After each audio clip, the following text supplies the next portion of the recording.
Hello दोस्तों, नमस्कार दोस्तों। मैं अमन सिंह आज आपके लिए यूपी ट्रिपल एस सी पेट को छोड़ते हुए यानी कि विगत परीक्षा आपकी बीत चुकी है पिछले समय में, अब आ चुकी है आपकी एसएससी जीडी 2022 पेपर। एग्जाम होगा कब? 10 जनवरी 2023 से लेके 14 फरवरी 2023 तक, यानी कि एक महीने प्लस आपका एग्जाम होने वाला है। उसमें से जीके जीएस के टॉप 50 क्वेश्चंस आपके सामने होंगे जो कि आपके लिए काफ़ी इंपॉर्टेंट होने वाले हैं, जो कि पिछले वर्ष के प्रैक्टिस सेटों से आपके जो इंपॉर्टेंट क्वेश्चन मुझे लगे हैं उनको लेकर के आपकी पीडीएफ बना के मैं हाजिर हूं आपके सामने, जो हर बार आने वाले प्रश्न जरूर याद करें।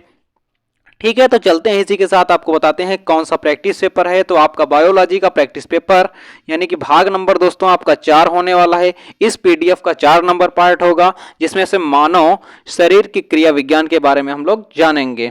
तो चलते हैं, आपके क्वेश्चन आपके शरीर स्क्रीन पे लगा देते हैं।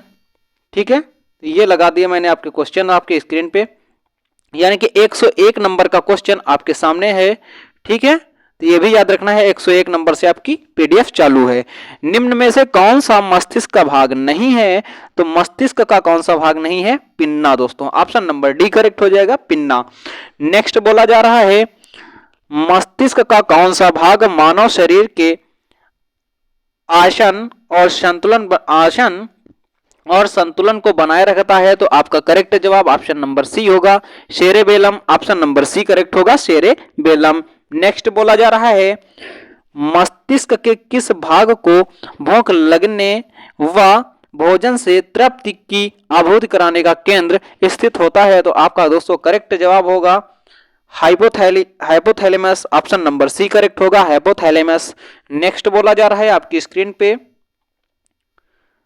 मानव मस्तिष्क में बुद्धि का केंद्र है। मानव मस्तिष्क में बुद्धि का केंद्र दोस्तों क्या है? वो सेरेब्रम है। सेरेब्रम जितना मजबूत होगा उतना ही आपका दिमाग तेज चलेगा।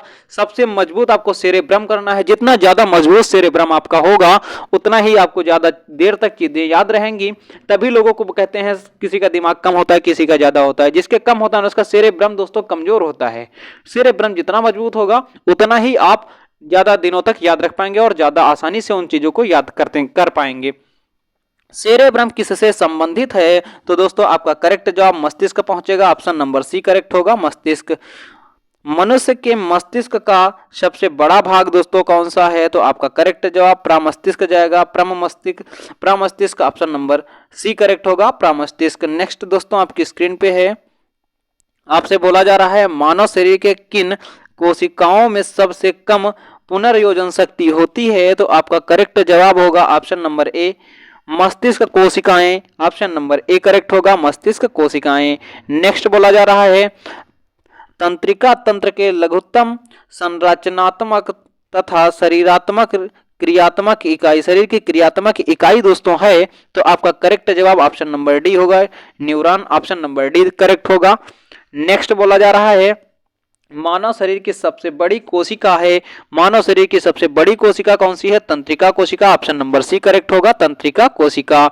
नेक्स्ट बोला जा रहा है, मनुष्य में मेरुदंड की कितनी जोड़ी तंत्रिका निकलती हैं? तो आपका करेक्ट जवाब होगा option number C, option number C 31। Option number C correct हो जाएगा, 31। नेक्स्ट बोला जा रहा है, प्रतिवर्ती क्रियाओं का नियंत्रण केंद्र कहां पर है? तो आपका दोस्तों करेक्ट जवाब कशेरुक रज्जु में। ऑप्शन नंबर सी करेक्ट होगा, कशेरुक रज्जु में। नेक्स्ट बोला जा रहा है, श्वसन की क्रिया संपन्न होती है। श्वसन की क्रिया संपन्न होती है। तो option number A mitochondria. Option number A दोस्तों करेक्ट होगा, option number A right answer होगा। नेक्स्ट बोला जा रहा है, मनुष्य में श्वासोच्छ्वास में बाहर निकलने वाली O2 यानी कि ऑक्सीजन की मात्रा होती है। तो आपका दोस्तों करेक्ट जवाब ऑप्शन नंबर बी होगा, 16%। कितना? 16% होगा, ऑप्शन नंबर बी करेक्ट हो जाएगा। नेक्स्ट बोला जा रहा है, ग्लूकोज के पूर्ण ऑक्सीजन के स्वरूप कितने अणु एटीपी का निर्माण होता है? तो आपका कितने ATP? 38 ATP. Option number C correct होगा, 38 दोस्तों। ठीक है, इसी के साथ चलते हैं हमने नेक्स्ट क्वेश्चन पे। नेक्स्ट क्वेश्चन में बोला जा रहा है आपसे, मनुष्य 1 मिनट में कितनी बार सांस लेता है?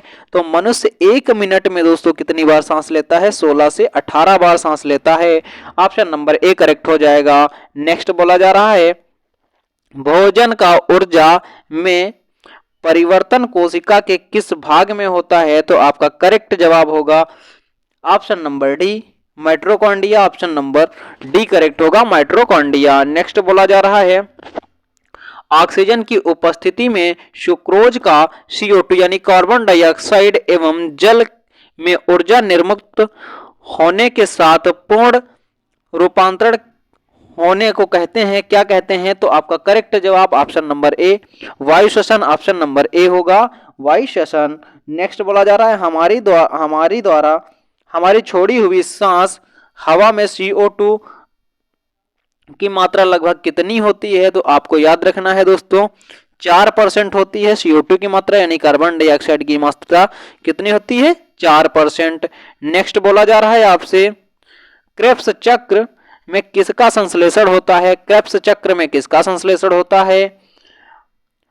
पाइरूबिक अम्ल। पाइरूबिक अम्ल ऑप्शन नंबर बी करेक्ट होगा। नेक्स्ट बोला जा रहा है अग्नाशी श्वसन का अंतिम उत्पादक होता है, तो आपका दोस्तों करेक्ट जवाब ऑप्शन नंबर सी, लैक्टिक अम्ल पहुंचेगा। ऑप्शन नंबर सी दोस्तों करेक्ट हो जाएगा। चलते हैं इसी के साथ अपने नेक्स्ट क्वेश्चन पे। दोस्तों इसके साथ चलने से पहले मैं आपको एक बात और जरूरी बात बता देता हूं। आपके पेपर 10 जनवरी से लेकर के, ठीक है, जनवरी से लेकर के 14 फरवरी के मध्य हैं आपके, ठीक है, ये भी बात याद रखना है। और इस क्वेश्चन की PDF आपको चाहिए तो मेरे टेलीग्राम चैनल से आप ज्वाइन करके, टेलीग्राम की लिंक आपको चाहिए तो मैं इसी वीडियो के डिस्क्रिप्शन बॉक्स में डलवा देता हूं, ठीक है। और चैनल पे मेरा जो भी दोस्त नया हो चैनल को एक बार सब्सक्राइब कर लेना और बेल आइकन को प्रेस कर लेना, ताकि इस बचे हुए एक महीने में आप बहुत ही अच्छी तैयारी GS की कर सकें। तो चलते हैं दोस्तों, में शेयर भी करते हैं। तो चलते हैं अपने नेक्स्ट क्वेश्चन पे। बोला जा रहा है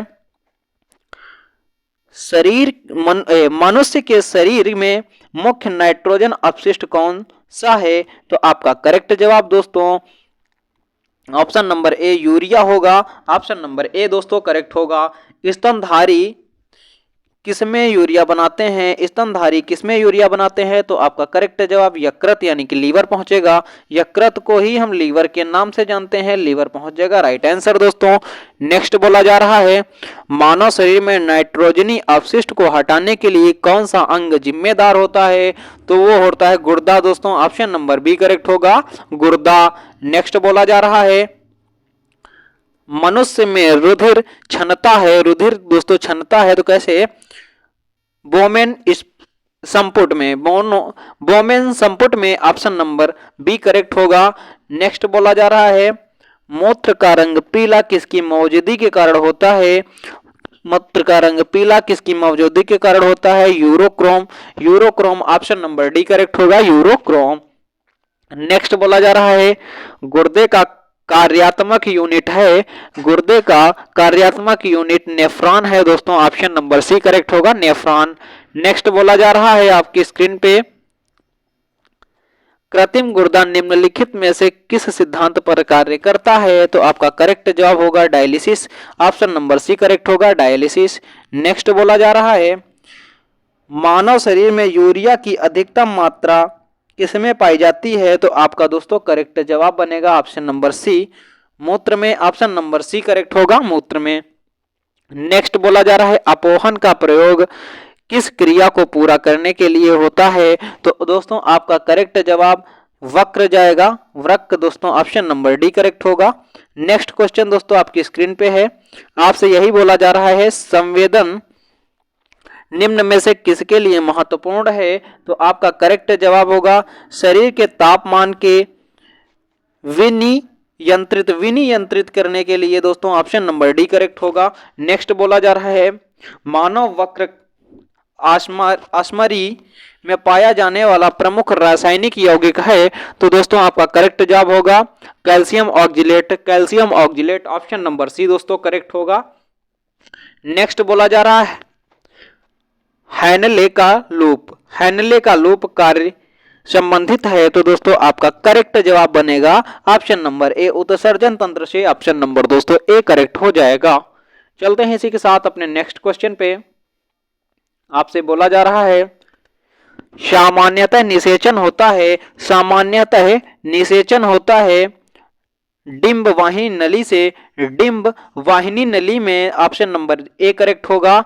नेक्स्ट बोला जा रहा है गर्भाशय में विकसित हो रहे भ्रूण को किस संरचना द्वारा पोषण मिलता है? तो दोस्तों किस संरचना के मिलता है? प्लेसेंटा द्वारा ऑप्शन नंबर सी करेक्ट होगा, प्लेसेंटा द्वारा। नेक्स्ट बोला जा रहा है गर्भाशय में मानव भ्रूण किस द्रव में तैरता रहता है? तो आपका करेक्ट जवाब होगा किस द्रव में तैरता रहता है? तो वो नियाटिक जाएगा करेक्ट द्रव, ऑप्शन नंबर बी करेक्ट होगा। आनमीयटिक दोस्तों ऑप्शन नंबर बी करेक्ट हो जाएगा। नेक्स्ट बोला जा रहा है दो युग्मों के संयोजन को कहते हैं, दो युग्मों के संयोजन को निषेचन बोलते हैं, ऑप्शन नंबर ए करेक्ट होगा। दो युग्म नर और मादा जब करते हैं सेक्स, उसी में जो निषेचन होता है, जो सेक्स करते हैं उसी टाइम को हम क्या बोलते हैं? निषेचन दोस्तों, याद रखना है। नेक्स्ट बोला जा रहा है गर्भाशय में शिशु के विकास की जानकारी है तो किसका प्रयोग किया जाता है? आपका करेक्ट जवाब ऑप्शन नंबर सी अल्ट्रासाउंड पहुंचेगा, ऑप्शन नंबर सी करेक्ट होगा, अल्ट्रासाउंड। नेक्स्ट बोला जा रहा है भ्रूण के विकास के लिए निम्न में से किस अंग के द्वारा खाद्य की आपूर्ति की जाती है? तो किस अंग के द्वारा की जाती है? बीजांडसन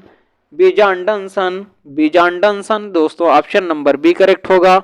नेक्स्ट दोस्तों आपकी स्क्रीन पे है, बोला जा रहा है मुख के द्वारा लेने वाले गर्भ निरोध गोलियां निरोध करते हैं, तो दोस्तों आपका करेक्ट जवाब होगा ऑप्शन नंबर ए अंडोत्सर्जन का, ऑप्शन नंबर ए करेक्ट होगा। अंडोत्सर्जन यानी कि मुख के द्वारा लेने वाले गर्भ निरोधक गोलियां निरोध करते हैं, ठीक है। यानी कि जो सेक्स के टाइम आपको हम आपको खुद बता दे रहे हैं, काफी 2-3 गोलियों के नाम याद हैं। एक होती है मैन फोर्स, ठीक है, इसको खाने से उत्तेजक पदार्थ है। एक वीगोरा होती है, ठीक है। इसी तरह की कई सारी गोलियां हैं, अब तो बहुत तरह की चल गई हैं, तो उनको खाने से क्या होती है मनुष्य के उत्तेजन की क्षमता जो बढ़ जाती है, उससे ही काफी देर तक आप सेक्स कर सकते हैं, ठीक है। यही होती है आपकी सेक्सोलॉजी, ठीक है। उसी जब सेक्स करते हैं उसी को हम बोलते हैं निषेचन दोस्तों, क्या बोलते हैं? निषेचन बोल देते हैं। तो चलते हैं दोस्तों, क्लास अच्छी लगी हो तो क्लास को एक बार लाइक करना और दोस्तों में ज्यादा से ज्यादा शेयर करना। तो चलते हैं, तब तक के लिए जय हिंद दोस्तों, जय भारत, वंदे मातरम दोस्तों।